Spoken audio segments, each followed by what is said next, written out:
Nakajima, a young boy, endures frequent bullying from his classmates since they perceive him as a talentless lad. Among his tormentors, Munou stands out as one of the main culprits, who persistently singles him out for amusement. One day, their teacher enters the classroom with two new students, the enigmatic Kyouya and the cheerful Nana. When questioned about their abilities, Kyouya remains silent while Nana openly admits that she can read minds. This revelation shocks and concerns the other students, as having their thoughts exposed to someone else can make anyone uncomfortable. Nana is assigned to sit next to Nakajima, and using her mind-reading power, she quickly realizes the extent of the bullying he endures. Her suspicions are confirmed when Munou insults Nakajima, calling him unfit to fight against the enemies of humanity due to his lack of talent. However, to everyone's surprise, Nana chooses to defend Nakajima and confronts Munou, revealing that he bullies Nakajima only to impress her and ask her out on a date. Nana firmly rejects Mugo's embarrassing him in front of their classmates. Later, the class is asked to elect a class president. Munou immediately volunteers, considering himself the strongest. Another student named Seiya, who can control ice, also steps forward. Surprisingly, Nana suggests that Nakajima should be considered as well, much to the dismay of Munou and Seiya. To settle the matter, Kyouya proposes a duel between the three candidates. Nakajima is not enthusiastic about the duel and doesn't understand why Nana sees him as a potential class president. However, he obliges when Nana asks him to show her around the island after school. During their conversation, Nana explains the downside of her mind-reading ability, causing her discomfort in public places and the consequent lack of friends. Nakajima eventually reveals that he has been hiding his own talent, as he didn't want their enemies to know about it. After eating together, Nana asks Nakajima to take her to a place where she can see the sea, so Nakajima takes her to a cliff. While talking, a sudden strong wind pushes Nana over the edge. Nakajima manages to grab her hand and save her. They wonder about the strange wind, unaware that Kyouya in the teacher's room is going through students' information. The next day, duel takes place between Munou and Seiya as Nakajima chooses to withdraw from the race. However, when Munou loses to Seiya, he releases a dangerous fireball in anger, putting everyone at risk. Nakajima is forced to use his talent to neutralize the fireball and protect his classmates. This heroic act leads to Nakajima being chosen as the class president. Nakajima realizes that Nana played a crucial role in his election and invites her to the cliff to express his gratitude. Curious about the extent of Nakajima's power, Nana asked him to hold her hand. She then throws him off the cliff, causing Nakajima to hang on for his life. In that moment, Nana reveals that she was never able to read minds. It was all a pretense. In truth, she's a keen observer and is able to logically deduce people's emotions and thoughts to even the smallest of details. She explains that her mission is to eliminate talented individuals like Nakajima, who has the potential to become leaders of the enemy of humanity. Shocked by Nana's revelation, Nakajima loses his grip and falls into the sea. Nana then receives a text message confirming that she has success. Fully eliminated Nakajima, who was considered a future threat to humanity a long time ago. It was revealed that the true enemies of humanity were not monsters, but humans with special powers known as talented individuals. Over time, more and more children with these powers were born, causing chaos and destruction. Normal humans were unable to handle this threat, leading the government to create a special police force composed of superpowered individuals. However, this police force turned against the government, considering themselves superior to ordinary humans. This resulted in a prolonged war, which the talentless humans eventually won. After the war, humanity gradually recovered, but to prevent a recurrence of history, the government decided to send the talented individuals to a deserted island, disguising it as a special school. At the same time, they sent agents tasked with secretly killing the talented. In the present, the students are practicing their water fighting skills on a lake. Among them is Seiya, who displays his dangerous freezing abilities. Nana feels that Seiya's powers are too dangerous and decides to investigate further. Meanwhile, Munou gets into an argument, but the fight is quickly stopped by Shibusawa, who has the ability to time travel. Nana sees an opportunity to gather information about Shibusawa's powers, so she takes him out for lunch and accidentally confirms his time-traveling ability by spilling water on him. Nana panicked upon realizing the implications of his power. However, their conversation is interrupted by Kyouya, who asks Shibusawa to use his ability to find Nakajima. Nana didn't want Shibusawa to discover the truth, so she tries to divert the conversation by claiming that Nakajima is sick.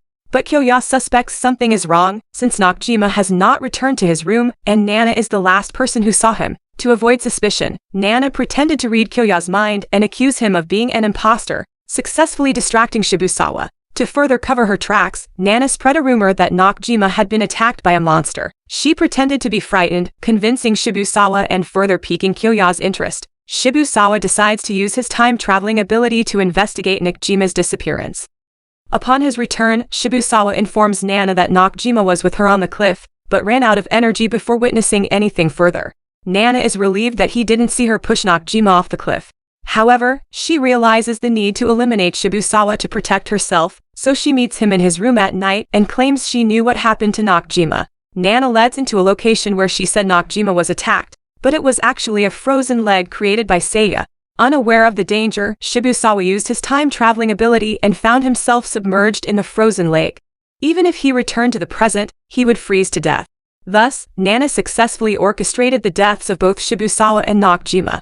Kyouya ventured to the cliff to investigate Nakajima's sudden vanishing, but could only find a broken rope and Nakajima's watch. Meanwhile, nobody suspects Nana's involvement in the students' disappearances. Instead, Mogo and Seiya suspect Kyouya, who happened to be absent from class. Just as they discuss Kyouya, he arrives drenched and with a leaf stuck to his head, which makes Nana perceive him as a potential threat. Curious about Kyouya, Nana follows him during lunchtime and discovers that he goes to the dormitory shed to feed a cat. Later, they cross paths in the hallway and Nana can't tolerate the leaf on Kyouya's head any longer. She mentions it to him and he is touched by her kindness. Unexpectedly, Kyouya asks Nana to be his friend and invites her to his room. There, Kyouya reveals his true purpose for coming to the island, investigating his sister's disappearance 5 years ago. He further discloses that he found Nakajima's watch. During his investigation, Nana becomes even more convinced that Kyouya must be eliminated, and she believes she has found a way. While in Kyouya's room, Nana discovers that he has no sense of smell.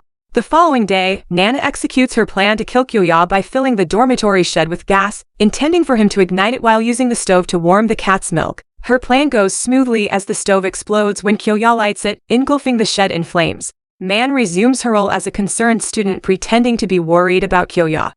Nana just shocked to see him alive, unaware that his talent is immortality, rendering him unable to die regardless of her attempts. Kyouya becomes suspicious of Nana because of her shocked reaction upon seeing him alive. He wonders why she didn't sense his immortality if she possesses the ability to read minds. However, Kyouya lacks concrete evidence that Nana is the one who tried to kill him or responsible for Nakajima and Shibusawa disappearances. The following day, Kyouya discusses yesterday's explosion with the students. However, instead of directly accusing Nana as the culprit, he vaguely mentioned that it was the work of the enemy who tried to kill him. The students are skeptical because they believe the enemy wasn't present on the island. Meanwhile, the girls in the class become excited when Mitchell receives a love letter from an anonymous person asking her to meet after school. Mitchell, who has a talent for healing wounds, is overjoyed by the love letter but immediately heals Nana's injured leg when she notices it. Mitchell's healing method involved licking the wounds, but it came at the cost of reducing her own lifespan. Sadly, the center of the love letter never showed up and instead Nana appeared, revealing that it was all a prank orchestrated by their classmates. Mitchell is devastated by the betrayal, but appreciates Nana's honesty. Later that night, Nana contemplates how to kill Mitchell, knowing that injuring her would be futile due to her healing abilities. The only viable option seems to be stabbing her in the back to prevent her from healing the wound. However, when Nana leaves her room to go to Mitchell, she's surprised to find Kyouya standing guard outside. Nana questions him, but he explains that he is concerned about her safety and wants to protect her. Nana tries to deceive him by turning the music on and slipping out through the window, but Kyouya sees through her plan and follows her. Upon entering Mitchell's room, Kyouya finds Nana with a severe stab wound, while Mitchell attempts to heal her by licking it. Nana quickly lies, claiming that she has heard suspicious voices, and rushes to save Mitchell from an invisible enemy that vanishes afterward. Although Kyouya remains suspicious, he lacks solid evidence to confront Nana while Nana tears and rumors about an enemy infant trading the island made the other students sympathize with her. Taking advantage of the situation, Nana continued to act convincingly, pretending to cry in front of the students and spreading rumors about the enemy's presence and Nakajima's death. The students believe her and even appoint Nana as the class president due to her bravery in saving Mitchell. With the support of the students, Nana immediately exercised her authority by instructing Mitchell to gather information about everyone's talents in the class. Despite pretending not to suspect Nana anymore, Kyouya continues to question her and observe her behavior. He mentions that Nana's back wound resembles a stab from a knife or ice pick, which contradicted her claim of being attacked by a monster. Although Nana resented his skepticism, she acknowledges Kyouya's sharp intuition and deduction. To make the next murder appear more like magic, she decides to create a new weapon, poison needles. Later that night, Sunikichi, a student who claims to see the future, approached Nana and shows her photos of his visions. One particular photo depicted Nana attempting to harm Sunikichi during an upcoming event. Nana feigned ignorance and denied any intention to harm him, so Sunikichi tries to prove his ability by taking her to the cafeteria and explaining his ability. Sunikichi also blackmails Nana to become her girlfriend by showing the proof that she killed Nakajima. Nana, having no other choice, decides to obey him. He takes her to his room and instructs her to massage his back. Although Nana contemplates killing him during a massage, she decides to wait to avoid detection from other students nearby. While waiting, she discovers a suspicious way. Sunikichi is holding his camera while asleep. Nana investigates the camera and realizes it can capture future photos. She saves one surprising future photo before taking Sunikichi's camera outside the dormitory, hoping to use it herself. However, she learns that only Sunikichi can use the camera to take future photos. When Nana tries only produces ordinary pictures, she understands that Sunikichi sees the future through his dreams and captures it with the camera. The next day, Sunikichi realizes that Nana took his camera during the night as he only has 4 future photos instead of the usual 5. Indicating Nana secretly took one. Suspicious, Sunikichi searches Nana and finds a hidden photo in her closed pocket. The photo depicts Nana dead, bound by ropes. Sunikichi believes this means Nana will die instead of him. Tonight, to prove his theory, asks Nana to meet him in the shed at 10 p.m. However, Nana plans to kill him instead. When Sunikichi approaches the shed, Nana accidentally drops the poison needle box she prepared. As a result, she resorts to strangling Sunikichi's neck with a rope, similar to the scene in the initial photo. Unexpectedly, Sunikichi is prepared and manages to free himself. Nana seizes the opportunity and stabs Sunikichi's arm with a poison needle, causing him to collapse. In his final moments, Sunikichi is confused about why he ended up dead while Nana is alive.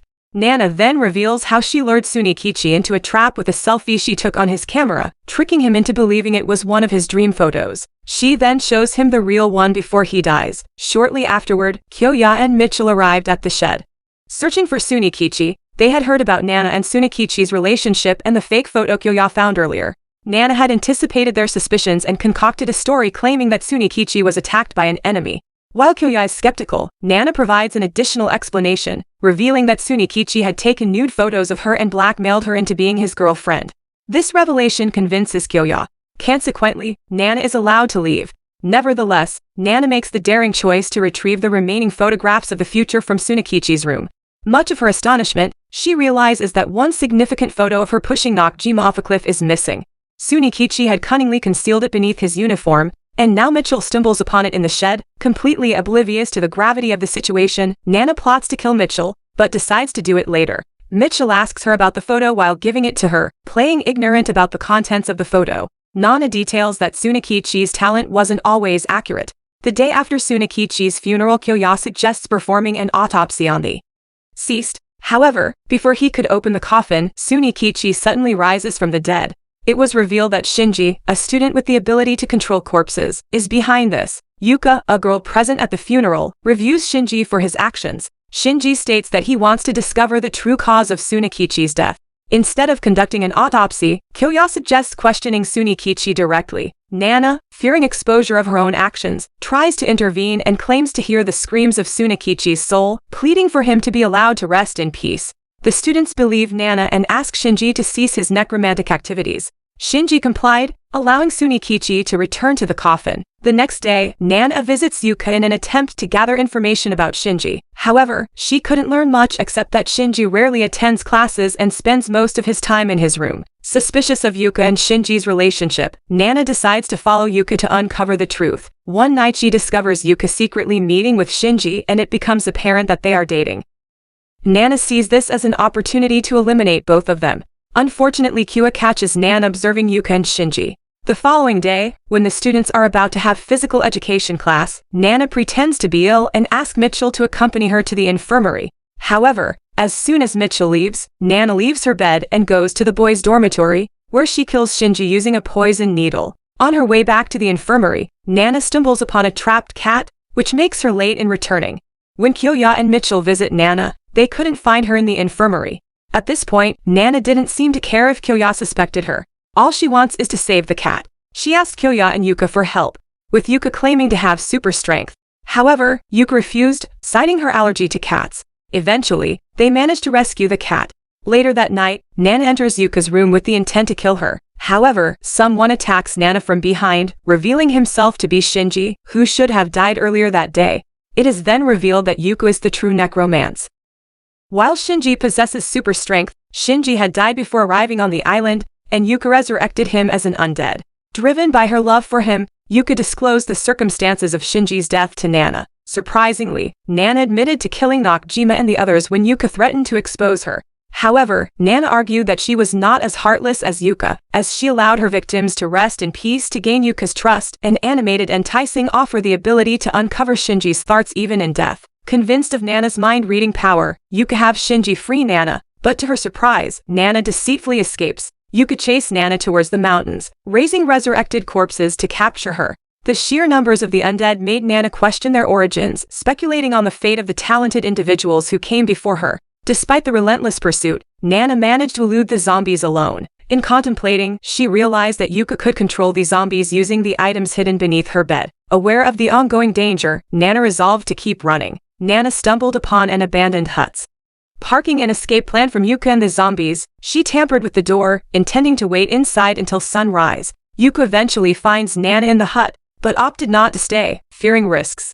Instead, she returns home with Shinji locking the door from the outside to prevent Nana's escape. Yuka planned to return with her zombie army later under the cover of darkness. However, her anger mounted when Nana managed to evade capture upon Yuka's nocturnal return. Despite an extensive search, Nana remained elusive even after sunrise. Defeated, Yuka begrudgingly retreated to the dormitory without achieving her desired outcome. As Yuka passed through the dormitory gates with Shinji on her back, Nana suddenly reappeared, pouncing on Yuka and searching for an item of control. She swiftly found Shinji's school paper, revealing Yuka's reliance on objects touched by the deceased. Holding the paper, Nana threatened Yuka, demanding they go to the cliff fair. Nana disclosed her escape from the locked hut by removing the screws from the hinges before Yuka's arrival. As Yuka grasped Nana's explanation, she realized she had been out. Smarted, she apologizes and vowed not to expose Nana's crimes, returning her poison needles. However, Nana had decided to kill Yuka. She tosses Shinji's paper into the abyss and forces Yuka into revealing the truth about his death. After disposing of Yuka's body, Nana encounters Kira, who possesses the unique ability to produce poisonous saliva by regularly consuming snakes. Nana knows that Kira is usually seen with her best friend Kyuri, but when she finds Kira alone without Kyuri, she asks about her friend. It turns out that Kira and Kyuri's relationship is strained due to an argument to convince Nana. Kira shows her their chat conversation where Kyuri cursed her instead of sympathizing. Nana sees this as an opportunity to kill Kira. She stabs Kira, the poison needle taking her belongings and cell phone. Nana then disposes of Kira's body near the previously controlled undead corpses of Yuka. She then heads to Kyuri's room and laces her contacts with poison to make it seem like Kira did it because of their dispute over Kyuri's contacts. Afterwards, Kyouya discloses Yuka. Death and leads Mitchell, Seiya and Mogo to a cliff where she reveals Yuka's secrets. However, Nana lies about the cause of Yuka's death, claiming she jumped off the cliff after being confronted about her wrongdoings, which led to Shinji's demise and the control of his body. Nana requests Mogo to burn all the corpses, including Shinji and Kira. Kyouya grows suspicious of Nana's crimes, pointing out her lack of an alibi during the murders, and exposes her in front of their friends. Their conversation is interrupted by a scream from the girls' dormitory, where Kyuri is found dead in her room. Nana pretends to be surprised by Kyuri's corpse, but brief smile reveals her satisfaction with her method of killing. This time, she is an alibi. She was with Kyouya and the others when Kyuri died. Kyouya notices the position of Kyuri's hand, suggesting she may have attempted to remove her own eyes. Investigates her death and discovers poison in her contact lens case. This leads him and the others to suspect Kira, known for producing poison and being absent from school since noon. Kyouya searches Kira's room, finding information about her search for snakes in the mountains. Realizing that pursuing her there would be futile, Kyouya decides to reinvestigate Kyuri's room. During the investigation, Kyouya checks Kyuri's cell phone and discovers a text message from Kyra sent at 3 p.m. while they were on the cliff. This message convinces Kyouya that Nana is the killer. He contacts some of his classmates to share his theory. According to Kyouya's deduction, Nana killed Kira in the morning while she was searching for snakes in the mountains. As a result, Kira's body won't be found since it was burned along with the zombie corpses of Yuka. While they were at the cliff, Nana secretly sent a message to Kyuri's phone using Kira's cell phone, which she acquired after killing her. This was done to divert Kira's suspicion away from herself. Consequently, Kira's phone is now in Nana's possession. Convinced of his analysis, Kyouya searches Nana, hoping to find Kira's phone on her. Unfortunately, Kyouya is unable to find a phone because Nana had cleverly hidden it on a zombie corpse. The corpse would dissolve in sunlight, and as it decomposed, its finger would press the send button, triggering a message prepared by Nan on Kira's cell phone, which would be sent to Kyuri.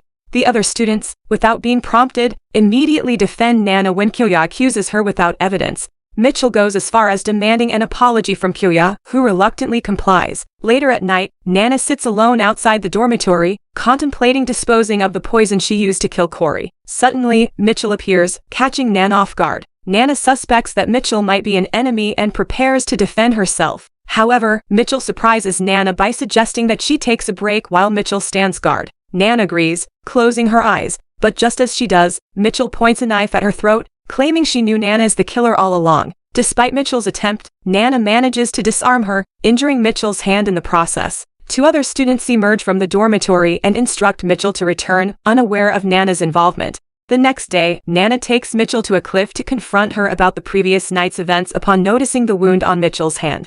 Nana realizes that the Mitchell standing before her is an imposter. If she were the real Mitchell, the wound would have healed by now. Nana deduces that the person in front of her possesses the ability to transform, and soon after, the figure reveals himself as Jin, a former student. Jin leads Nana to a hidden cave where he confesses he knows all of her murders. He had been disguised as a cat that Kyouya had taken care of. Observing everything, Jin discloses that 5 years ago, the island's talented individuals engaged in a civil war to determine the strongest, and he was the sole survivor. Due to his unique abilities, he seeks not as cooperation in investigating the central government's involvement in instigating the civil war. Jin then threatens to kill her if she refuses to cooperate. However, Nana poisons Jin's coffee, causing him intense pain. To her surprise, Jin not only copy appearances, but also their talents as well. From this revelation, Nana believes that she found the true enemy of humanity. Nana decides to escape, but Jin refuses to let her leave so easily. He transformed once again, taking on the form of Mogo and attack.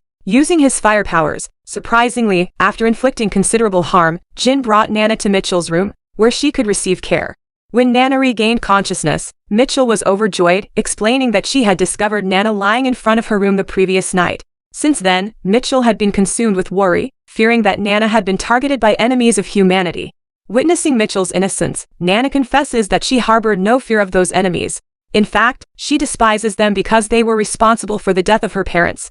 However, Nana blames herself for their demise, as it is her own negligence that allowed intruders to easily enter her home through an unlocked window when she was little. This tragic event haunted her, and she still carries the burden of responsibility for their deaths. After Nana finished sharing her painful past, Kyouya appears and requests that both Nana and Mitchell accompany him to a fellow student's room, which is already filled with other students. Upon their arrival, it discovered the dead body of Yuji, brutally murdered. Unlike the previous killings, this time Nana is not the suspected culprit, taking on the role of a detective. Kyouya interrogated Mogo, whose room was located next for Yuji's. Mogo had been in his room all night, busy lecturing his 3 henchmen, and they all heard nothing from Yuji's room. Kyouya then interrogated Mogo's 3 henchmen and asked them to show him their talents. The first person interrogated turned out to only have a talent for changing his voice. The second person can make an astral projection, while the third person is a magnetic man. Fuko, Yuji's girlfriend, who discovered his lifeless body, seems suspicious, particularly when Kyouya discovered her ability to control the elements. Kyouya requested Fuko to demonstrate her talent, to which she summons a gust of wind, which coincidentally coincided with Yuji's death in his room, where the window was wide open, allowing the wind to freely enter. Just as Kyouya was about to proceed with the investigation, the teacher interrupts them to inform them that the school authorities are on the phone. It turned out that Kyouya had reported the murders at school to them. This forced Nana and Mitchell to continue the investigation. Without Kyouya's assistance, they managed to find evidence suggesting that Yuji and in his bedroom window, not to invite the wind in, but rather because he realized he was in danger and attempted to escape. While Nana is alone in her room, her teacher knocks on her door to deliver her new uniform. Suddenly, Nana remembers her missing poison bottle, which she had kept in the pocket of her old uniform. It was highly likely that Mitchell had taken it while taking care of her. Before Nana could search Mitchell's room for the poison, Kyouya returns and invited her to interrogate Fuko. During the interrogation, Fuko failed to provide any new information and instead broke down in tears, imploring Nana to help her avenge Yuji's death. After the interrogation, Nana finally had the opportunity to search Mitchell's room. To her surprise, she stumbled upon Mitchell's diary instead of the poison bottle. In the diary, Mitchell's chronicled their experiences since they first met in class, expressing her deep trust and friendship towards Nana. Mitchell's, who couldn't bear to see Nana in pain, especially when Nana shared the tragic news of her parents' death. Just as Nana was absorbed in the diary, Jin suddenly appeared behind her. While returning the bottle to Nana, he promised to uncover the truth behind Nana being labeled as a murderer. However, he suddenly reprimanded Nana for suspecting Mitchell. Emphasizing that Mitchell was an innocent girl who had always treated Nana kindly, Jin found it outrageous that Nana would doubt her. Before leaving, Jin asked Nana to check Mitchell's bathroom as he grew concerned about her prolonged absence. To Mama's alarm, she discovered Mitchell's unconscious in the bathtub. Nana chose to prioritize Mitchell's safety and dedicated 2 days to caring for her. Finally, Mitchell regained consciousness, revealing that she had fainted. While using her powers to help a cat, Jin approached Mitchell with an injured cat, seeking her assistance. Mitchell successfully saved the cat, but the excessive use of her powers caused her to faint while bathing. During this time, Jin stumbled upon a dead rabbit with similar neck wound as the rescued cat. Realizing that the person responsible for harming the rabbit was still present, Jin confronted them. He made it known that he was aware of their role in Yuji's death, although he didn't express concern about the killing. And killer's next target. She demanded that they cease harming and killing innocent animals. The seaman shifts to the central government office, where the committee orders Nana's mentor to go to the island. However, his mission is not to save the talented individuals, but to expedite the process of eliminating them. Back on the island, Mitchell appears to be recovering gradually, prompting Nana to remember that she had wasted a lot of time caring for Mitchell. She realizes that she must return to her work of killing the students, and she has already selected her next target, Foucault. If her superiors were to find out that she had taken care of Mitchell instead of killing her, they would surely execute her. While she values Mitchell's life over her own, Nana wants to understand why Mitchell has shown her such kindness and has healed her wounds multiple times. Mitchell reveals that she had a friend who died of cancer, and ever since then she has regretted her inability to heal her best friend. Mitchell's powers can only heal external wounds, not fatal illnesses like cancer. That's why she's been trying to heal Nana, to prevent losing any more friends. Mitchell's story deeply touches Nana, leading her to hesitate in carrying out the task of killing Mitchell. Mitchell visits Nana in her room to discuss her concerns about the death of Nana's parents, telling that Nana could not have been responsible in any way. Afterwards, they become best friends, exchange gifts, and enjoy their time together. However, Jin informs Nana that Mitchell might be in danger as he spotted her heading towards the beach. Worried, Nana rushes to find Mitchell, but receives a call from her mentor, who demands that she kill all the students on the island. Meanwhile, Mitchell encounters the killer, but she is saved by Nana just in time. Nana is injured in the process, but insults Mitchell in order to make Mitchell leave her. Mitchell runs away. In The Assassin, Rentaru attempts to finish off Nana. However, Kyouya strangles Rentaru's real body, saving Nana. Unfortunately, Nana is gravely wounded and is close to dying, but she finds solace in the fact that she's finally found a true friend. To her surprise, Mitchell returns and heals Nana's injuries, but sacrifices her own life in the process. Afterwards, distraught, Nana holds Mitchell's body, crying in pain as she has lost her one and only true friend, ending the series with a big Q. So go read the manga. Subscribe for more content like this. Thank you. The end.